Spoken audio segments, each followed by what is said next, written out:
Hi guys, welcome to Office Blokes React. I'm Office Bloke Dave. I'm Office Bloke Mike. I'm Office Bloke Daz. Together we are the Office Blokes. Yes, we are. Correct. We like to watch videos on the internet, and we hope that people watch us watch videos on the internet. Yep.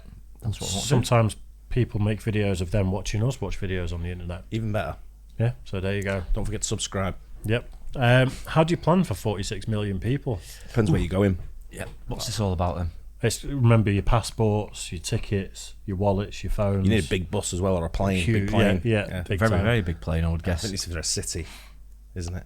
Right, okay. or Is this maybe- for extra 46 How many million people? people Hang on, how many into a country, people? or? How many people go to Mecca? Ooh, on the pilgrimage? Not interesting. sure. I don't think it's probably No, not it's 46 not million, that is it? many. I bet you know what, over the period of like Hajj, yeah. I bet it's a lot. It is a lot. I mean, I've seen the Yeah. crowds there before. Yeah, and yeah. absolutely. Don't you get half a shocker. million in that one stadium or at I'm one sure it's a time? stadium, but yeah. Well, what would you call it? What would you Mecca. call it? No, It's a but bingo hall. No, I thought Mecca was the wider area. Is Mecca's not the actual just the building, is it? no, Mecca's the I think the name of the town, isn't it, or the city? Yeah, But so it's, there's one gigantic it's where the wall. amphitheatre style It's where the thing, wall is, isn't it? Yeah. They touch. They're all supposed to. It's like where they to keep the having wall, stampedes and yeah. people squash each other and there's stuff. a lot. But I don't know if that's it. It could be. There's I a know lot- what this bloody is. lot of people. It said it on the thumbnail. Oh, it did. Yeah, it's Delhi. Oh, right. Yeah. Yeah, Ah, so right, it's okay. I think it's the world's most populated city. Yeah. So it's just a train Right. station in Delhi at 9 a.m. so everyone's trying to get to work. So it's just how, the infrastructure in I guess general so. for the whole city for like getting to Proper work busy and stuff. city, man. That's how many is in a city. It's the busiest Wow. city in the world, I think. Have you been When to Delhi? Yeah. I've been to Delhi. I'm on my. It's That's busy. got to be huge. Yeah. Isn't it? Wow. Let's do it then. How do you plan for 46 million people? Imagine a city so large and growing so fast that the federal government has to encourage development in nearby cities to absorb the migrants moving to the main city. And those smaller cities would already, on average, have 1 million people living in them. That's exactly what's happening in India's national capital region, home to Delhi. Delhi is a city experiencing rapid urbanization that. thanks to in-migration from rural areas in India. The city boasts per capita incomes 3 times higher than the national average, and that level of opportunity is appealing. At the same time, Delhi is struggling to welcome all migrants by expanding roads, sewers, water, and other essential services. The result is a proliferation of slums and informal settlements. The city can't keep up with growth. Back in 1985, the National Capital Region's Planning Board proposed a solution. Identify cities within 100 to 400 kilometers of Delhi and encourage migrants to move there, usually through development projects in those satellite cities to encourage new development, affordable housing, and job opportunities. These satellite cities would be called countermagnets because they're meant to attract people away from Delhi, itself a massive magnet for migrants. The planning board chose 5 cities from 5 different adjacent states, each situated to form a ring around Delhi to hopefully attract migrants from every direction. This plan makes a lot of sense, on paper at least, and since the program began, those cities have received loan assistance to build the required projects of the counter-magnet program. The results, though, have not been what Indian authorities would have hoped. There were simply not enough new opportunities created for migrants, and people kept moving to Delhi. The Regional Planning Agency has since added more cities to the program. Will more mean better? It remains to be seen. But this is the kind of large-scale creative problem-solving a region like Delhi has to undertake to solve its growth management issues. In 2030, the region will be home to a projected 39 million residents, meaning it will overtake Tokyo in the world rankings to become the most populous city on Earth. And that's just the UN's estimate. India's own estimate for the region has the population at 46 million people. I did a video on Tokyo a couple of years ago profiling the history of today's world's largest city. I think it's time to do one for Delhi, seeing as how it'll become the world's most populous city in the next few years, if it hasn't already. In this video, we're going to explore the megacity of Delhi and try to understand how it's facing the challenge of being home to 46 million people. It has to employ some pretty innovative planning techniques. Let's get into those after the bike bell. 46 million people in one city. Well, kinda sort of. When you're talking about the largest cities in the world, the measuring stick is usually the metropolitan region. In India, the National Capital Region coordinates Delhi's planning. It includes the entire National Capital Territory, a state-level division, as well as several adjacent districts from the states of Haryana, Uttar Pradesh, and Rajasthan. The region is massive, 55,000 square kilometers. Only about 63% of the region is actually urbanized, though urbanization is happening rapidly. Here's a look at Delhi's urbanization through time, starting with the boundaries of the urbanized area at about 1950. Everything built between 1400 BCE to 1950 fits in there. By 1975, the urbanized area more than doubled. That's because its regional population doubled from 5 to 10 million right after Indian independence and the partition in 1947. And by 1997, the area doubled yet again and was really absorbing nearby cities. And today, you can see the enormous extent of the urban area. There are a couple of landmarks worth pointing out right here. First is Old Delhi, or Shah Jahanabad, built by the Emperor Shah Jahan when he moved the capital of the Mughal Empire from Agra to the city in 1638. He built a magnificent palace called the Red Fort right here. He also built the massive mosque, Jama Masjid, shortly afterward. The main roads between important buildings in Old Delhi became large bazaars, shopping streets basically. Old Delhi's urban fabric is obviously quite different than the urbanism found in New Delhi, designed by the British when it made Delhi the capital of colonial India in 1911. The British Raj originally had the capital in Kolkata, but the city became a hotbed for nationalist anti-British sentiment. The British justified the move in part because they felt like Delhi had a healthier climate for its imperial workforce, and they had control of large parcels of land where they could build a capital city worthy of the jewel of the British colonial empire. Designed by the British architect Edwin Lutyens, the plan was meant to convey British colonial power. It was considered a more civilized view of a city, meant to contrast with the dense energy of Old Delhi. If you've noticed the axes and diagonal boulevards look like Washington, D.C., you'd be right. Washington was indeed a key precedent used. And if you notice that it also looks suspiciously like the plan for Australia's capital, Canberra, you'd also be right. And now you're just flexing your knowledge of planned capitals. Canberra was designed at essentially the same time as New Delhi, and both had Garden City origins. Interesting, that, isn't it? Yeah. The one of Washington DC looked just like it. Yeah, it's Didn't it? pretty Did much very the much same, so. wasn't it? Yeah. I remember someone when I was in Mumbai. Someone was telling me something. Like, it might have been Delhi. Someone was saying to me something like, 9 million people come into the city every day. Like commute for work. I mean, Some people are just migrants coming in to live there, and some Oh, people wow. coming into work and then or transiting, coming in to see family or whatever. But he said something like there was 9 million people per day. I think he said. In one, I can't remember which That city is it was, which one it was, absolutely but it was a lot. Crazy. It's just- Absolutely crazy numbers. yeah, it stresses me out. That many people in a small area. Proper busy. I mean, the busiest city I think I've ever been in was Sao Paulo in Brazil. Right. That was proper busy. Was it? Yeah. Yeah. But it's I mean, I've been to Tokyo as well. That was busy, but not as busy. It didn't seem as busy as what Sao Paulo did. Yeah. But these are just crazy busy, aren't they? I mean, just huge, aren't they? The population there is absolutely enormous. Yeah. It really is. It's hard to imagine. And everyone's going where there's work, I guess. Yeah. They don't want Well, yeah, yeah. finance. They don't want whatever is available in these big cities. Yeah. I'd like to know the disparity between like sort of rural low wage workers versus, I know you said you can earn 3 times the national average, was it, Yeah. in Delhi? Yeah. But averages paint a bizarre picture sometimes, don't they? It'd be Where nothing, mate. It'd be next to nothing. yeah, but, like you get someone that's just on a farmhand just in the Nothing. middle of nowhere. Versus that, Minimal it's- amounts. no wonder everyone's going there for work. Cause Well, they that's- go. I mean, you go to places like I don't know, places in the Middle East, Qatar, UAE, Saudi Arabia. It's just full of migrant workers coming from places like India, Pakistan, Yeah. Bangladesh. Yeah. I think Bangladesh was on that list. One in Dhaka was Yeah. on there. Yeah, that's right. The most populated one, so you can see, Just but they're after a better life. and they're still earning nothing, but they're sending most of the money back home.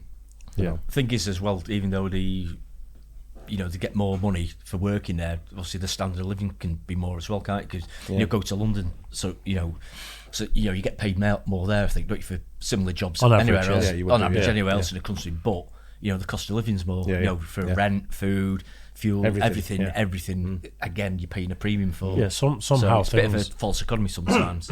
things do seem to balance out, don't they? It's like Yeah, I think you're they earning probably do. 3 times as much, but your rent is 3 times as much, and food is. And It just tends to even out Yeah. a bit, doesn't it?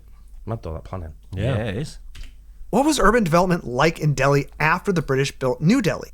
Well, New Delhi normalized leafy, low-density suburban development That's what in it's the gonna area. get. I don't know, yeah. New Delhi was designed to house 60,000 people at a density far lower than Old Delhi. Yet middle-class Indians now viewed low-density sprawl as the way to grow, and many areas of Delhi now exemplify that model. But you also have other incredibly dense nodes throughout the region, which include other old cities like Old Delhi absorbed into the metro by suburban development, or high-density unplanned slums. The east bank of the Yamuna River, in particular, has experienced rapid urbanization that has outpaced the extension of critical services like water and sewer. Delhi's population grew after it became the capital, and exploded after independence with the partition of India. How did the city start responding to this incredible growth? The city adopted the Delhi Master Plan of 1962, written by a group of American and Indian planners. It definitely came with a Western bent, too, and viewed the density of Old Delhi as undesirable. It instead preferred low-density residential development. Mixed-use development was discouraged. Commercial development was to be clustered in nodes that were often far from housing, and the entire city would be ringed by a greenbelt. How did the plan work out? Well, Delhi grew a lot faster than planners envisioned. The greenbelt eroded and Delhi eventually grew and merged with nearby cities. At the same time, the city didn't build enough of those commercial centers. Mixed-use development happened instead, and it was sort of ad hoc, and they didn't achieve the organization they were hoping for. By the 1980s, the city was adding 1.6 million people per year. Traffic emerged as one of the biggest challenges as the distance between land uses grew as the metro area grew. The city had highways and a bus network, but no metro system befitting a city that now had about 9 million people just within the city limits. In the 1990s, local officials began to draft serious plans for a new system, and construction began in 1998. The Red Line was the first to open in 2002, and since then 8 more lines have been added, with the most recent opening in 2019. The system now has 254 stations and 384 kilometers of track. The Delhi Metro provides about 2.5 million rides per day, which is substantial, but still somewhat below expectations for a city of its size. Wow, By comparison, Tokyo's 2 metro systems provide nearly 10 million rides per day. But there's already an adopted plan for another round of expansions that would add 100 kilometers of lines and 115 stations. Look at that. Yeah. Getting Delhi residents out of cars is imperative, as air pollution is nearly off the charts.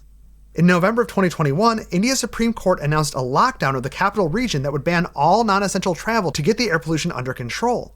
The air quality index in some places was over 400 on a 500-point scale. For reference, here in California, students are not allowed outside during recess if the AQI is above 100. Wow. In Delhi, no surprise, schools were just straight up canceled. The region sees bad air quality in the winter months when vehicle-related emissions mix with nearby crop burning practices after the harvest. Next on the list of megacity challenges after air pollution and traffic are slums. Delhi does have some, though less than 1/5 of the urban areas covered by them. That's a percentage lower than a city like Mumbai. This is due in part to the system of urban villages that already exists. These 135 villages originated as agricultural towns that lost their agriculture due to urbanization. The National Capital Region's policy for these villages was simply to draw a red line around them, exempt them from any planning regulations, and prohibit outsiders from buying land there. Villagers then began to subdivide properties and build dense housing to accommodate growing demand for affordable housing. As they are largely unregulated, these urban villages are still not up to code and are rather haphazard, but they acted as a sponge and soaked up some of the migrants so they didn't have to build their own slum homes. Some of the urban villages have even transformed into hip, trendy destinations. I was going to say, how can it absorb the migrants? But it's just buying land that's prohibited, isn't it? Yeah. So you could build something and rent out. Yeah. So there's probably some pretty poor conditions there, isn't there? Where someone's will be, yeah, of course built some sort of high rise on their little bit that they already own, and just fill it with hundreds of people. Probably no regulations, and It's sad to see when you go. It is. I went to one of the slums in Mumbai. That was we sponsored. I think I told you before. We sponsored like a what do you call them? An orphanage. Yeah. And I went down to see it. It was in the middle of the slum area, and it was just sad. It was sad to see. It's kind of like I just proper like took me. It takes a lot to get me going on something like with emotions, but that really sort of like drilled home. Yeah. What life could be like. It's amplified when it's kids, isn't it? Yeah. When you have things like that. Yeah. That policy of kind of ring fencing it and just leaving them to it. Yeah. It's similar to Skid Row, isn't it? When we watched that video yeah, I about guess it. it is really, yeah. So it does happen in the States and places like that as well, but it's just not as much of a sort of shanty style slum. It's in actual on paper it buildings might and seem it's like a good idea, mightn't it? Giving people a choice to do what they want, but I mean in reality it's the population's so huge. You know, and they're sort of like focused on maybe I don't know how many cities sort of like you get the major populations, you know. But you look at what it's like there. What are you going to do? What options do you have? Yeah, not a lot really. Not got minimum options. Yeah, I suppose education and then try and get into the city. Yeah. Just try and work your way out of it. But I'm sure there's so many people trying to get people all doing the the same thing. opportunities. the competition there's got to be absolutely huge, hasn't it? Because the amount of people there. So they didn't have to build their own slum homes. Some of the urban villages have even transformed into hip, trendy destinations, as they attracted artists and small business owners looking for affordable places to set up shop. Hauz Khas Village is known in Delhi as the prime example of this phenomenon, with its art galleries and alleys, food stalls, and fancy restaurants. The problem with doing a video on the soon-to-be largest city on the planet is that there's so much to talk about. This has just been a brief overview of the way this city has been dealing with the challenges associated with extreme urbanization. If you'd like to see some more Delhi content, check out the video on New Delhi over on Nebula. New Delhi is a fascinating piece of British colonial urbanism and a unique entry into the planned capital genre. And if you're not interested in Delhi, I might still have you covered. It was decent, that. Decent channel. Yeah. It's a new one to us, isn't it? Yeah, it's good to find out about other cities like that. You know, when it's, but I just, India's just like, when I went, I was just like, wow, this place is just crazy, man. Bit of an eye opener. Yeah.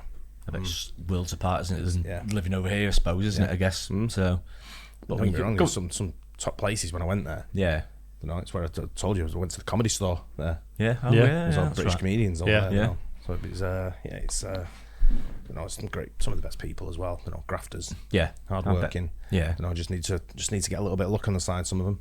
that's what it is, isn't it? But going up to 46 million in population, I mean, that's a huge challenge, isn't it? It's absolutely infrastructure, the whole lot there. I mean, that's massive. I mentioned this to Mike yesterday that to be in the top 1% of earners on the planet is actually dollars, not pounds. I think it's $30,000 a year you've got to earn. Well, goes That's to show then, doesn't it? that's to be in the top 1% of earners in the world. Goes to show then, doesn't it? It really does. Really does. You know, you think like there's people that are grafting, like working their absolute bollocks off for next to nothing. 2 and 3 jobs. Yeah, it's crazy. Anyway, hope you guys enjoyed that. Don't forget to like and subscribe. We'll catch you on the next one. Cheers, guys. Cheers.